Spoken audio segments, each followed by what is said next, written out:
To know more about the Queen Elizabeth's influence, we are now connected with Teuku Rezasyah, an international relation expert from Universitas Padjadjaran, Indonesia. Hi, good afternoon, Pak Rezasyah. Thank you for joining us once again at the 3-Hour News Show. Thank you very much. Regards from Bandung.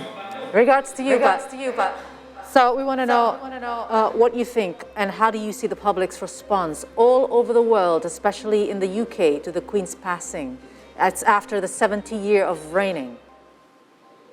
Well, I managed to check the Google information half an hour ago.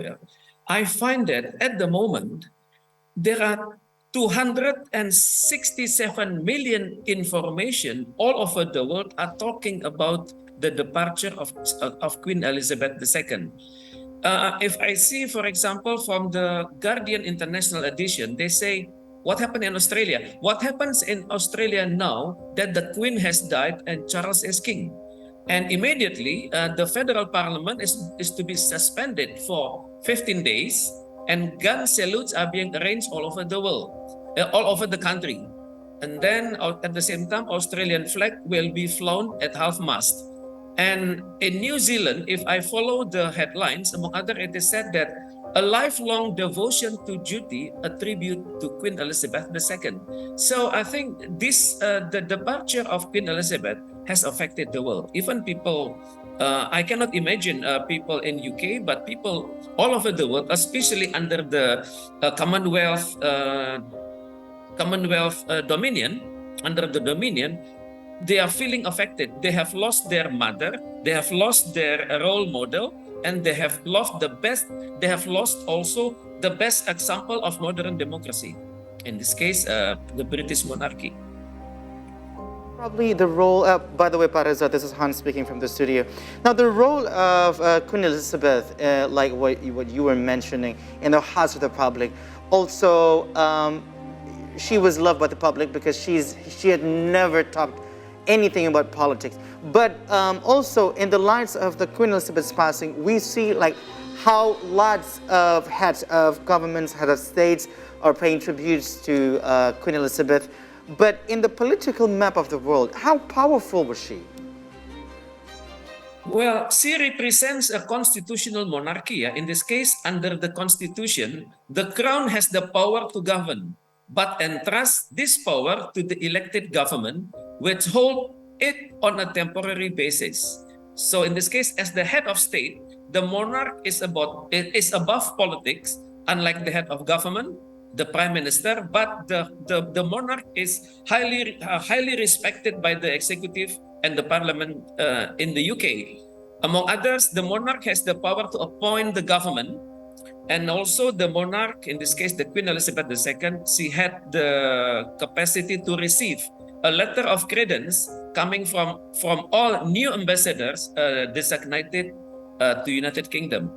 And in this case, she also has the power to call the prime ministers to consult the Queen on a regular basis, usually once a week. So in this case, the British Prime Minister finds that even though he is leading the nation, but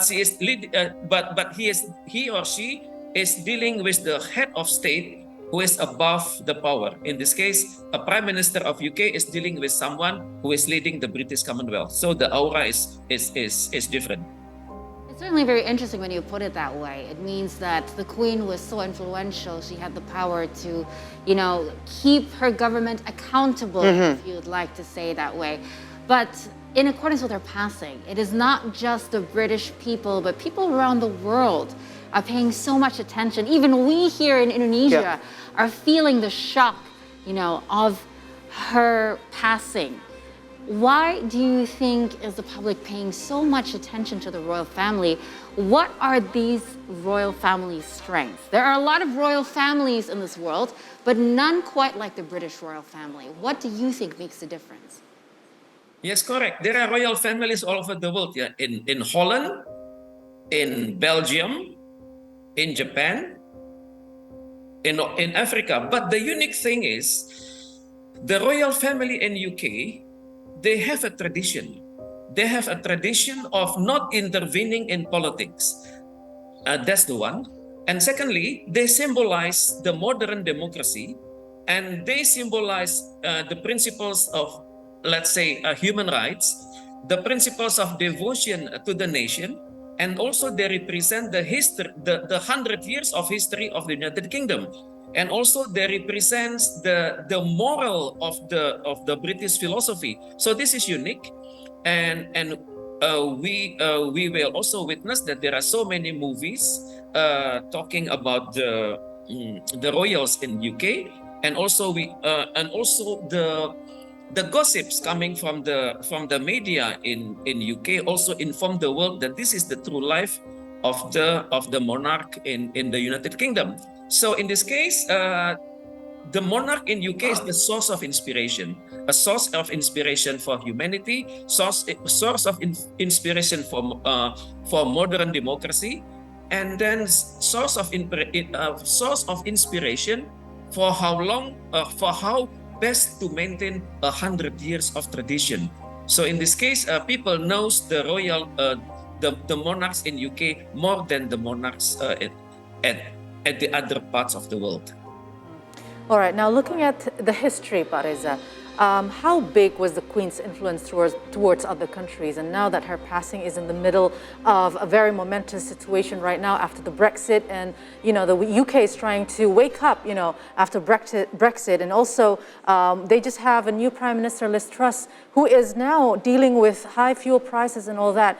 So we want to see how the global Britain, as they mentioned by the Conservation Party over there, that the Queen right until today have shown her leadership, and what King Charles is going to continue maybe after this. How do you see it?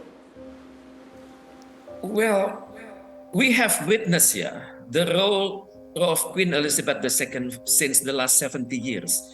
She has known most leaders all over the world.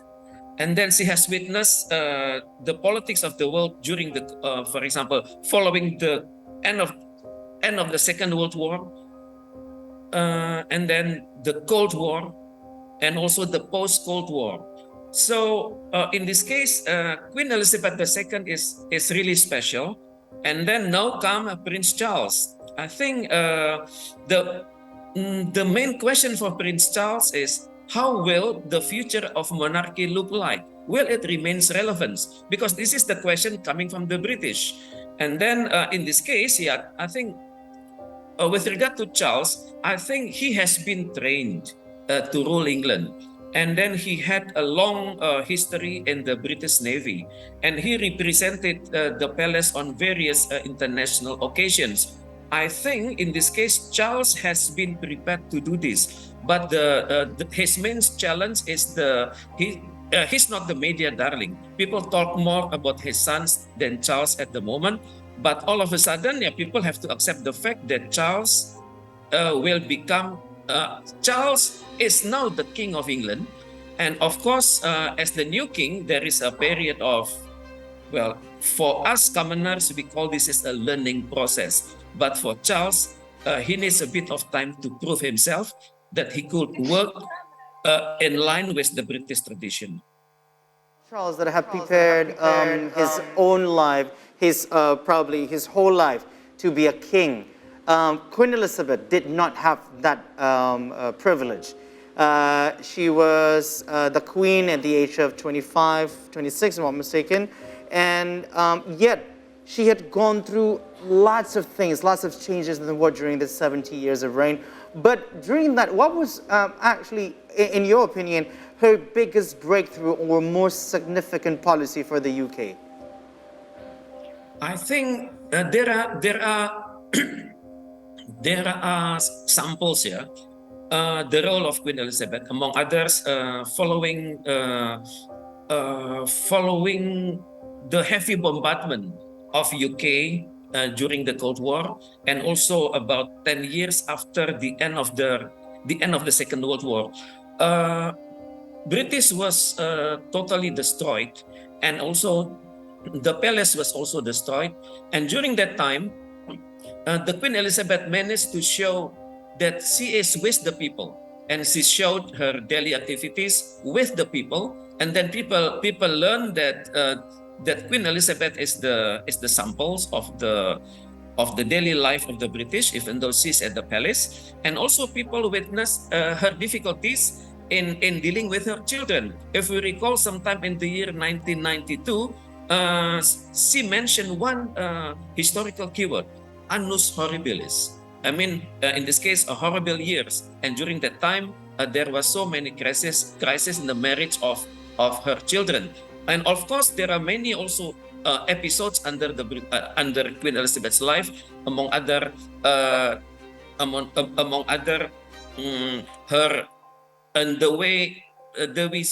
way she managed to deal with the Falkland Island, and then the way she managed to deal with the M16 case, and also the way uh, she managed with the future of the throne, because some people in UK are beginning to ask, is the throne remains relevant or not? But she has proof with examples that the monarchs remains relevant for today. She has set up the stone. She has set up the stone to make sure that her descendants will remain relevant and yet still respected. Certainly, she made some very interesting decisions with letting Kate Middleton come into the family, Meghan Markle come into the family. Those are breakthroughs socially as well. But one of the last things that she's done just a couple of days ago, which made her passing so shocking, is that she has appointed the new Prime Minister in Liz Truss. So this is our final question of the discussion today with you, Reza. What do you think of the current Prime Minister, Liz Truss, to be chosen after the little bit of political crisis that UK has went through recently? And what do you see in the future Liz Truss can bring for UK amidst so many crises and different, transition period, lots of big decisions to be made? Yes, transition is a very interesting keyword, but very difficult to be implemented even by someone like Liz Truss. Before became the new Prime Minister of England, she had a long battle with his colleagues, with her mates in the British Parliament, and also she had to experience the Brexit, and then also she had to experience the continuation of war in Ukraine. So this is her immediate challenge. Her other challenge is dealing with the energy, because winter is coming, and at the moment she has devoted a great proportion of funding to compensate the lack of energy in England. So I think the good thing for Liz Truss is she has received the trust of the people, and also the trust of the Buckingham Palace to lead UK. And we are yet to see her capability to deal with this, because there are always challenges during the first month of someone's leadership. Pak Teuku Rezasyah, thank you so much for aligning us. Certainly the UK people have needed to wake up tomorrow knowing that the era of the second Elizabethan have finally completed, and also they have a new king, new prime minister, and hopefully the unifying role of King Charles can be seen in the coming future. Thank you so much for being here once again, Pak Teuku Rezasyah.